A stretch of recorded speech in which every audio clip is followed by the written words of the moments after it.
పల్నాడు జిల్లా కొండవీడు కోటలో ప్రేమ జంట ఆత్మహత్య కలకలం రేపింది. యువకుడు ప్రేమించిన యువతికి వేరే వ్యక్తితో వివాహం జరిగింది. విడిపోయి ఉండలేమన్న బాధతో ప్రేమికులు ఆత్మహత్యకు పాల్పడ్డారు. పురుగుల మందు తాగి ప్రాణాలు తీసుకున్నారు. గుంటూరు స్వర్ణ భారత్ నగర్కు చెందిన మణికంఠరాజు అంకమ్మ నగర్కు చెందిన పూజితను ప్రేమించాడు. 2 ఏళ్ల నుంచి వీరిద్దరి వివాహానికి పెద్దలు అంగీకరించలేదు. యువతికి ఇటీవల మరో వ్యక్తితో పెళ్లి చేశారు. ఆమె తల్లిదండ్రులు వివాహం తర్వాత మనస్తాపానికి గురైన యువతి భర్తతో ఉండలేనని చెప్పి గుంటూరుకు తిరిగి వచ్చేసింది.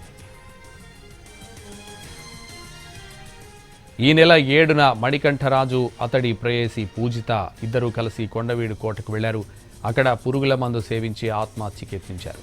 గమనించిన స్థానికులు అనాటేట్ అంబులెన్స్ ద్వారా వాళ్లను గుంటూరు ప్రభుత్వ ఆసుపత్రికి తరలించారు. చికిత్స పొందుతూ మణికంఠరాజు ఈ నెల 8న మృతి చెందాడు.